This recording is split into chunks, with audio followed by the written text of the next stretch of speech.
Hi everyone, please take note of the following disclaimer. Please note that this video is for informational, educational, and entertainment purposes. It does not constitute financial advice. We are not registered financial advisors.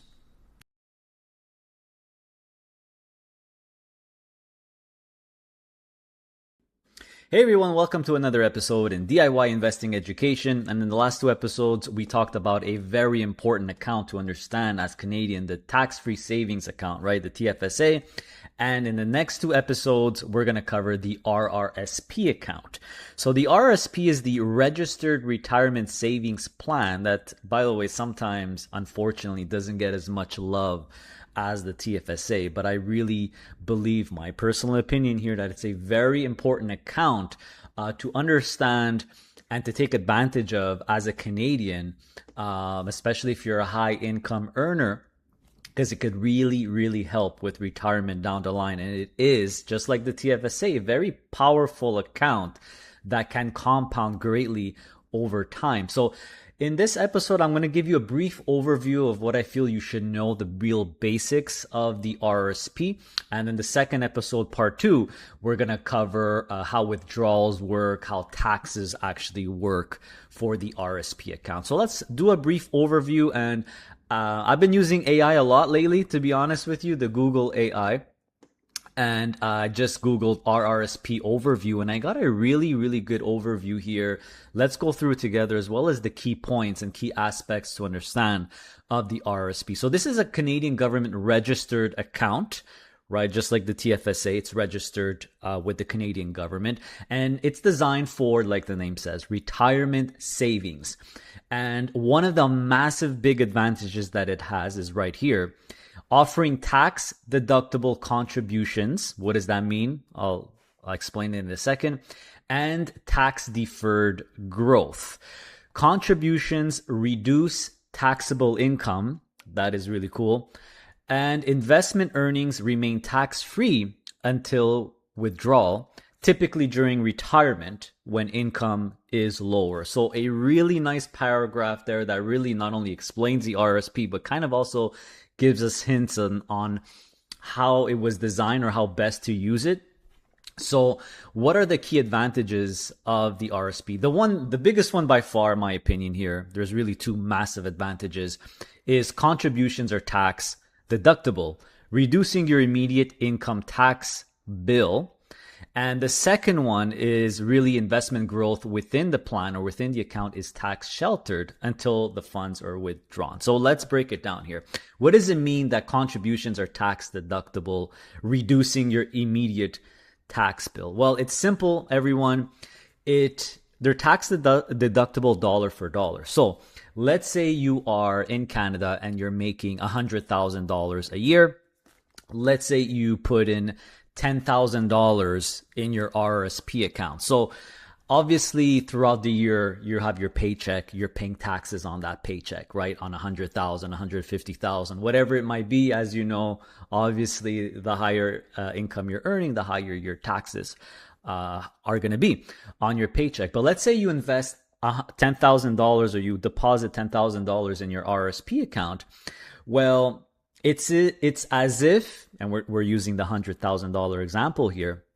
I'm simplifying it, of course. It's as if instead of making $100,000 a year, you've made $90,000 a year. So that $10,000 reduces your gross income dollar for dollar. So throughout the year, your paycheck, you're paying taxes on $100,000, right? But if you really made $90,000, right, because you deposited or contributed $10,000 in your RRSP, you overpaid, right? You overpaid. So that enables you to have, this is what it means when it says reducing your immediate income tax bill. So you will most likely get tax savings and probably even a tax refund. The more you put in, the more it'll reduce, right? So if you put $15,000, it's as if you made $85,000, right? So obviously you've overpaid in terms of taxes, overpaid here in quotes. So the government needs to refund you those taxes, right? So that's what it means when it says contributions are tax deductible, reducing your immediate income tax bill, and it's dollar for dollar. So this is very powerful because the higher income earner you are, if you're in a high income and you're paying more tax, you're in a higher tax bracket, the more value the RSP contributions have, right? Because you're reducing your salary, if you will, quoting here, dollar for dollar. Now, the other big advantage is that investment growth within the plan is tax sheltered until the funds are withdrawn. So if you're just like the TFSA, if you're going to be investing in things like index funds or ETFs, well, those investments grow over time. And that growth, that compounding is tax sheltered, tax free within the account until the funds are withdrawn later. Right. So if you start your RRSP at 20 years old and you're constantly putting in over the next decades, all that growth within, if you're making smart investment choices in that account, that's all tax sheltered. Right. So it's compounding tax free throughout all the years until later. Then when you withdraw it, yes, there's going to be taxes to pay, but we're going to cover that in the second episode. We're going to talk about the taxes and the withdrawals and how that works. So those are the two massive advantages of the RRSP. And the TFSA does not have that tax deductible. Contributions are not tax deductible in the TFSA. So that's a major advantage, or that's an advantage that the RSP has over the TFSA. Yes, you got to withdraw and pay taxes when you pay taxes when you withdraw later. TFSA you don't, but contributions are tax deductible with the RSP. That's a big advantage. And just like the TFSA as well, all the compounding, all the growth in there is tax sheltered within the account, of course. So the contribution limit, so the TFSA, how it works, this is where the RSP and the TFSA is different. How much can you put in the RSP? Well, unlike the TFSA, where Canadian citizens basically get the flat same amount and any unused room could be carried forward, the RSP, you kind of got to earn the contribution room, the money you're allowed to put in.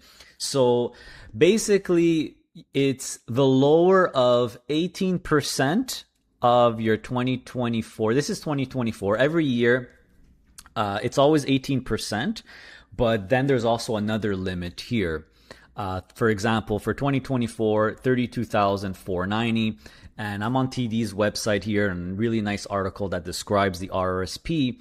So every year there's an RRSP dollar limit. They call it the dollar limit. So it goes up over time. So you see, for example, 2026, $33,810. So that is the maximum dollar limit you could put in, or 18. Then there's the 18%. What does it mean?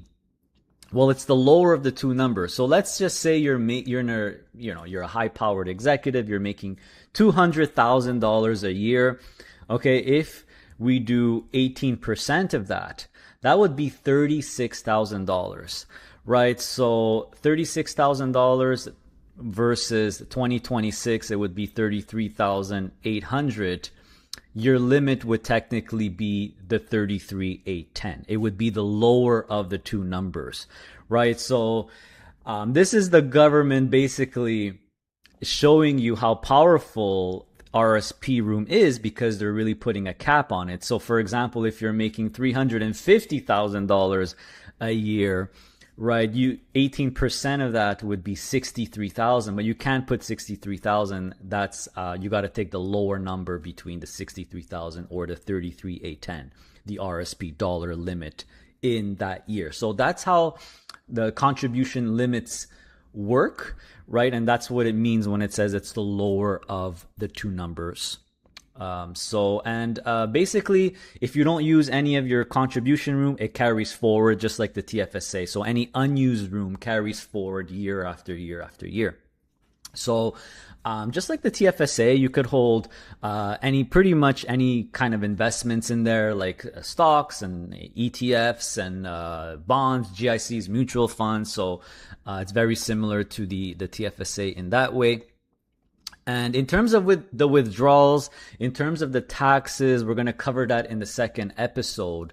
So that is pretty much it for the RRSP overview. So I also Googled what is the RRSP designed for, and I think this is really, we talked about a couple of these points, but just to reiterate the fact here, tax deferred growth. So again, everything, all your investments within the RRSP grow tax-free over time, like stocks, bonds, etc. So if you have decades and decades, if you're starting at 20 years old, you're starting young, and you're planning to retire at 60, let's say, that's 40 years of tax deferred growth within, right? And of course, lowering current income tax, right? Because those contributions are tax deductible, they will allow individuals to lower their taxable income and in many cases receive a tax refund. I could attune to that, or I could tell you my experience. So personally, my wife and I, we've always tried throughout the years to contribute approximately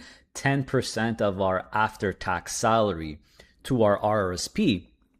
And throughout the years, we've always received tax refunds, whether it's like $2,000 or $3,000. Of course, this is a long time ago, but it definitely helps, right? It lowers your gross income, if you will. And in some cases, you could receive a tax refund. Don't forget, if you're making big contributions, there's also tax brackets. There's tax brackets in Canada, guys. Don't forget. This is where a lot of people misunderstand or don't understand this about how powerful, rather, RRSP contributions could be. Let's say you're in a high tax bracket. I'm using Ontario here, 2026, and I'm on taxtips.ca/tax rates here. Let's say you're in this tax bracket right here, 150,000. Let's say your salary is $152,000. Well, you would be in this tax bracket right here, where your income would be your regular income will be taxed 44.97%. But if you have the available room, right? If you put, let's say, 50, let's just say you put $30,000, right? So 152, if you put $30,000 in your RRSP, for example, it reduces that 152 by 30,000. So it's as if you made 122 that year. So you're going to go from this tax bracket to this tax bracket, right? You're actually going to be that RRSP contribution is even going to lower your tax bracket. So you're going to be in a lower tax bracket, which means overall you're going to be paying less. So if you do big RRSP contributions sometimes, or you could do it tactically, you could actually lower your tax bracket in that year. So that's actually very, very powerful as well. Now, there are other more detailed and specific things you could do with the RRSP. There's the home buyer's plan, which basically you could withdraw up to $60,000 from your RRSP tax-free without paying those tax consequences, but you need to repay it within 15 years. There's also a lifelong learning plan. So I'm not going to get into the details, but there are other little programs or advantages you could take advantage of with the RRSP. So Google helped me out a lot here to really give you a high-level overview of how the RRSP works. I highly recommend you check it out. There's plenty of articles out there. If you just Google RRSP Overview Canada, you'll get a bunch of links. I found this article here, the TD Bank article, really good. I'll put a link in the description below where it gives you, it really goes a little bit more into details with the frequently asked questions, but there's many articles. But hopefully this video has given you an overview of how the RRSP works. It's a very powerful account, and in summary, it's really designed to supplement your retirement income when you retire. That's really what it's designed for. And the two biggest advantages is that everything in there grows tax-free. If you start early, everyone, as you know, compounding growth really takes off near the end of the curve. So if you're investing or contributing consistently in your RRSP, of course you can't go over the limit. All that growth, if you're investing it properly, that's all tax shelter, tax-free growth within the account. So it could really take off. And then every year that you're contributing, you could get a tax break as well, because all contributions are tax deductible, which can reduce your immediate income tax bill. So very, very interesting account, everyone. Again, I'll put that article if you want to learn more about it, and you could use Google, and there's a million articles, but hopefully this gives you a good overview. And next episode, we'll cover how taxes work, how withdrawals work when it comes to the RRSP. So thanks for watching, guys. Really appreciate it, and see you next time.